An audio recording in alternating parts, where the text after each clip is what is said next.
येईल वित्त धन ते माझा मृत्यू के समान. आणि हे महाराजांनीच म्हणावं. छत्रपती शिवरायांनी पाहिलं जगद्गुरु तुकोबरायांच्या पत्नीला नेसण्यासाठी एकच साडी होती आमच्या जिजाबाईसाला, आवली म्हणायची. आणि एक साडी त्यांच्या पत्नीला असतानाही ते आनंदी आणि समाधानी आहेत. आता आपल्या घरातल्या कपाटातल्या साड्या बघितल्यानंतर बीपी वाढल ना. एखाद्या माता भगिनीच्या अंगावर जर साड्या कपाटातल्या ढासळल्या तर जाईबंदी ना.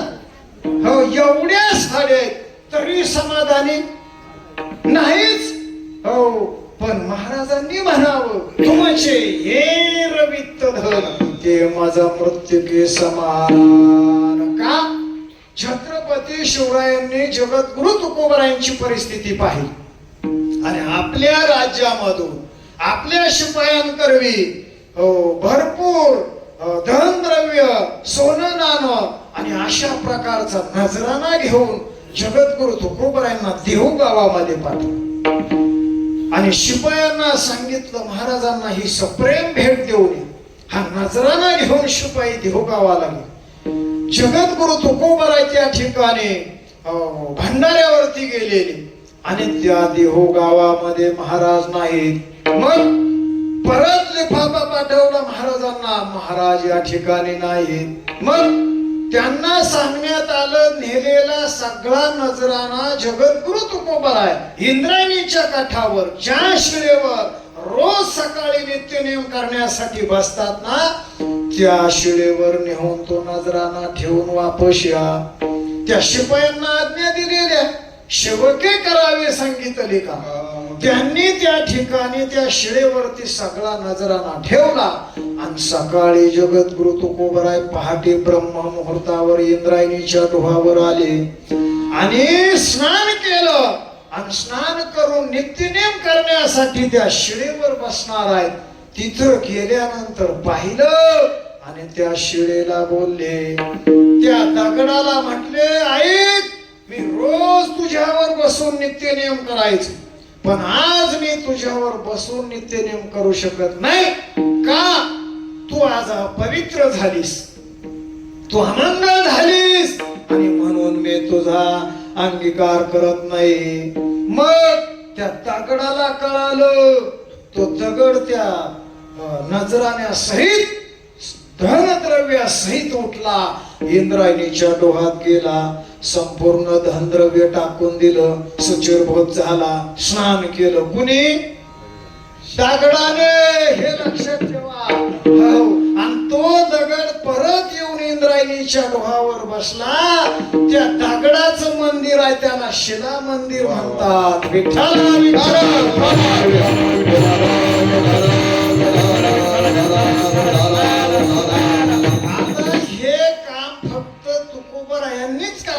आम्ही बाकी टाकून देतो, पैसे कमी निघाल्यानंतर तो भाग वेगळा.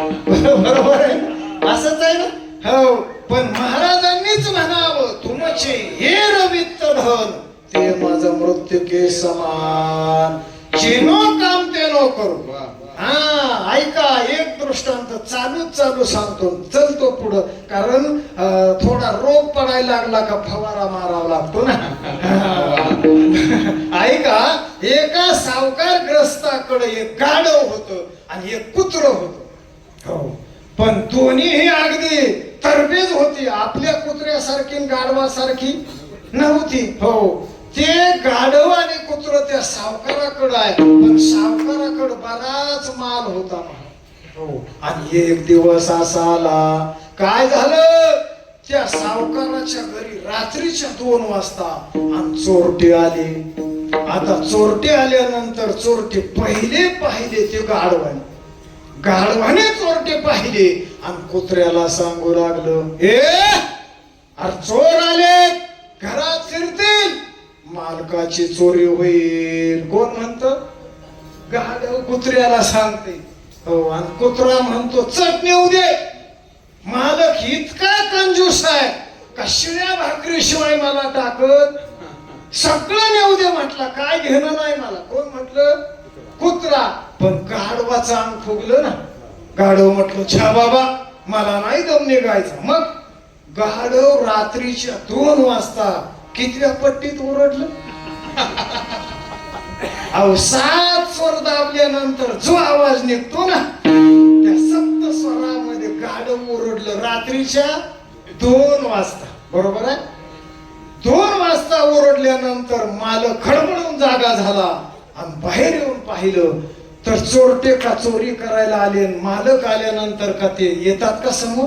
त्याला का चोर म्हणतात का? चोर गेले निघून. चोर निघून गेले. मालकानं इकडं तिकडं पाहिलं रात्रीच्या 2 वाजता, काही दिसलं नाही. मालकाला वाटलं काहीच नसताना हे गाढव नाहक 2 वाजता रात्रीच्या ओरडलं आणि ओरडून माझी चांगली साखर झोप मोडली ना. त्याला राग आला ना. मालक गेला घरामध्ये आणि कोपऱ्याचा दांडा घेतला महाराज, काठी घेतली आणि बाहेर आला आणि त्या गाढवाला महाराज ये बस बस गाढव मरून जाईल. गाढवाला बद बद बद बद मारल्यानंतर कुत्रा फार मोठ्यानं हसू लागला. लय हसायला लागला. का? अरे म्हटलं ऐक, ते तुझं कामच नव्हतं, ते काम माझं होतं. म्हटला मी भुंकला असतो तर मालक म्हटला असता कुत्रा काहीतरी दिसल्याशिवाय भुंकत. आणि कुत्र्यावर विश्वास आहे महाराज. आजही गल्लीतलं कुत्र भुंकलं का वरच्या आळीचं भुंकत, आणि वरच्या आळीचं भुंकलं का पाटलाच्या घरचं भुंकत. का? त्यांचा त्यांच्यावर विश्वास आहे. आपला माणसाचा माणसावर विश्वास. आणि म्हणूनच गाणं निघालं होतं, सोनू तुझा माझ्यावर भरोसा नाही का? आपला सुद्धा भरोसा. मग कुत्र्याचं फुगलं. कुत्रा म्हटला मी भुंकला असतो तर मालकाने मला शाबासकी दिली असती. तुझं काम नाही म्हणून तुला रट्टे खावे लागले ना. तसं जगद्गुरु तुकोबरायांनीच म्हणावं, तुमचे ये रवित्त धन ते माझा मृत्यू के समान. विठ्ठला विठ्ठला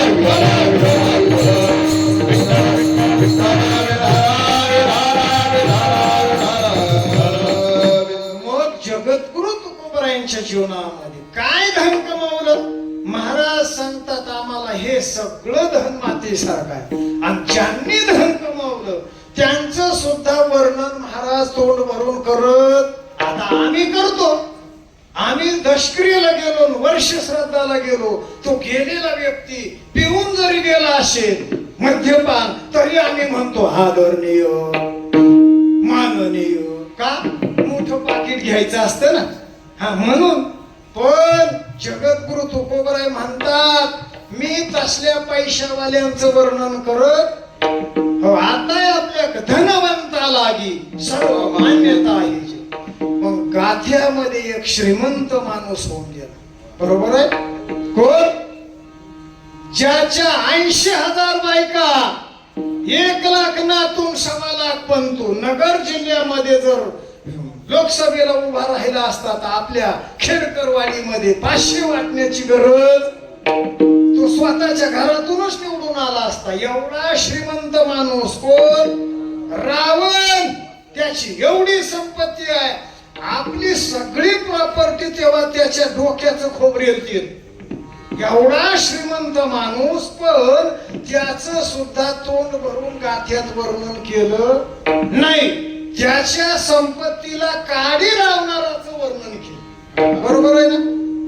हो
नाव त्याचे हनुमंत.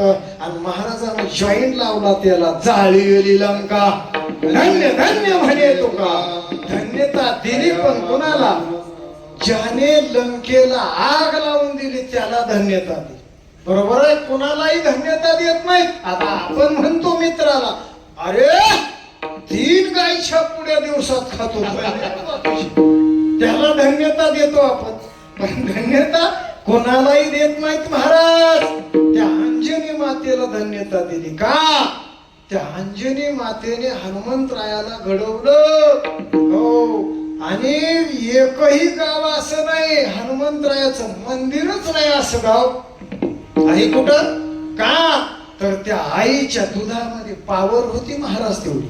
हो, ज्या अंजनी मातेनं आपल्या स्तनातल्या दुधाची धार पर्वताला मारली, त्या पर्वताला छिद्र पडावं एवढी दुधामध्ये पावर आहे. आणि आता तर आपल्या आई आपल्या बाळाला 6 महिने सुद्धा अंगावर पाजत काय होतं, सौंदर्य खलास होतो. हो ना, त्याला बाटली दिली जाते. मग एकदा बाटली दिली का शेवटच्या राखेलच्या बाटलीपर्यंत काय बाटली सोडत नाही ना महाराज. हो, म्हणून आईचे संस्कार महत्वाचे आहेत. छत्रपती शिवराय वयाच्या 16व्या वर्षी स्वराज्याचं तोरण बांधलं. वयाच्या 16व्या वर्षी माऊली ज्ञानोबारायांनी 4 ग्रंथाची निर्मिती केली. वयाच्या 16व्या वर्षी स्वामी विवेकानंदानं शिकागोच्या धर्म परिषदेमध्ये आपल्या भारत देशाच्या भगवद्गीतेचा झेंडा लावला. मग ही सगळी पुण्याई जर पाहिली आपण तर आपल्या आईची आहे महाराज. हो, का आपण आईच्या गर्भामध्ये असतानाच आईला डोळे लागतात. बरोबर आहे, प्रमाण आहे, पुरावा आहे महाराज. गर्भाची आवडी मातेचा डोळा. बस बस बस बस, आता माझं घड्याळ पुढं पळायला. बरोबर आहे ना? वा वा, क्या बात आहे. तेथेचा जिव्हाळा तेथे बिंबे, तेथेचा जिव्हाळा तेथे बिंबे. आनंदाचे डोळे आनंद तरंग. आईच्या गर्भामध्ये मुलगा आहे त्यावेळेला आईला डोळे लागतात. बरोबर आहे, हे गाठ्यातलंय बर का, माथ्यातलं ना. हो, मी माथ्यातलं काही सांगत नाही. ऐका, आईला डोळा लागतो. कौशल्य आई साहेबाला डोळा लागला. बरोबर आहे.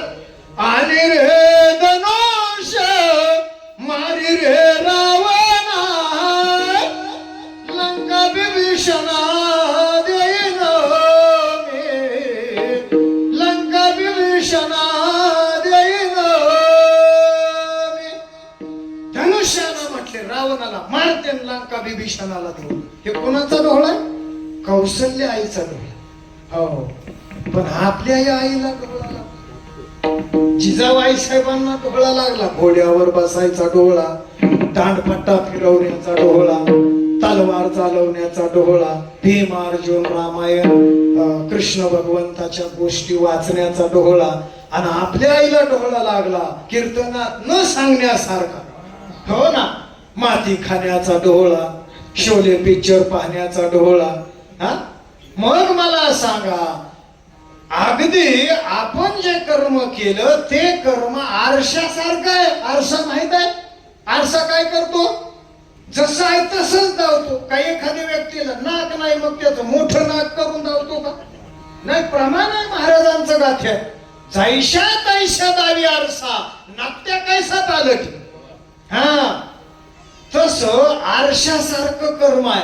पूर्वीच्या काळात म्हणायचे आजोबाने केलं का नातवाने फेडायचं. बरोबर आहे. पण आता ऑनलाईन निघालं. 10 रुपयाचा चहा पिलं तरी ऑनलाईन 10 रुपये जातात ना महाराज. तस सकाळी केलेलं पाप सुद्धा संध्याकाळी ऑनलाईन आहे. हो, आणि म्हणून महाराज म्हणतात तुमचं सगळं धन आहे ते मला मातीसारखं आहे. तुमचे येर वित्त धन ते माझा मृत्यू के समान. मग तुम्ही तुमच्या जीवनामध्ये सुखाची प्राप्ती होण्यासाठी अजून काय साधन करावं त्याचं वर्णन अभंगाचं तिसरं चरण. कंठी निरवा तुळशी, कंठी निरवा तुळशी, कंठी निरवा तुळशी, कंठी निरवा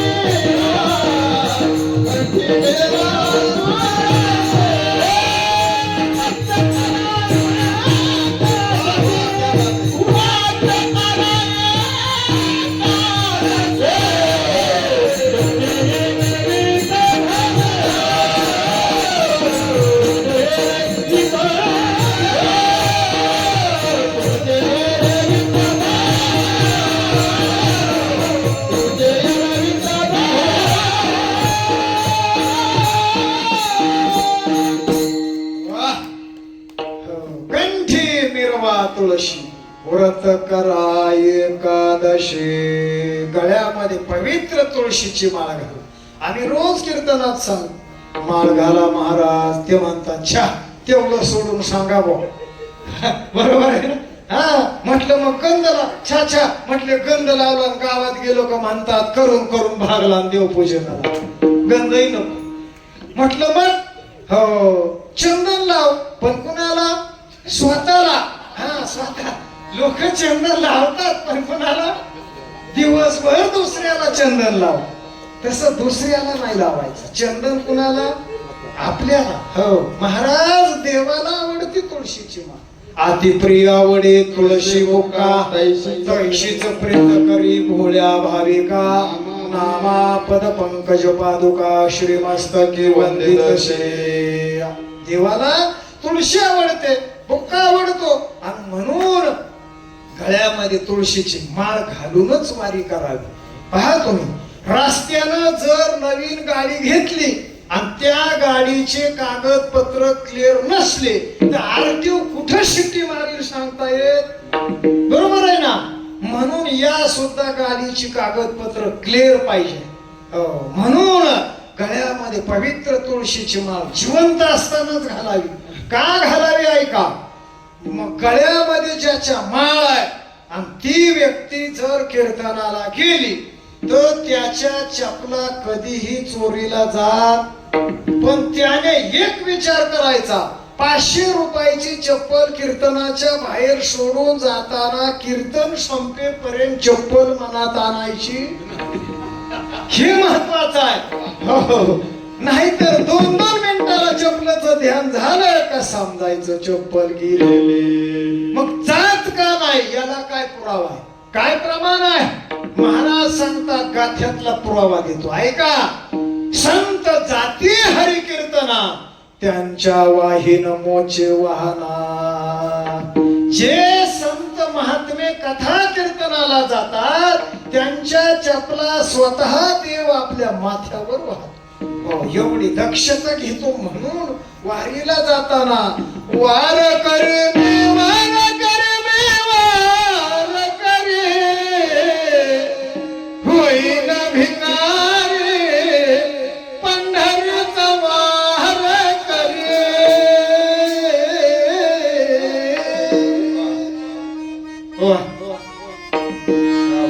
आज काय म्हणजे वारकरी होऊन वारीला जायचं आहे. तर वारीचा आनंद ज्यांनी वारी केली त्यांनाच माहित आहे.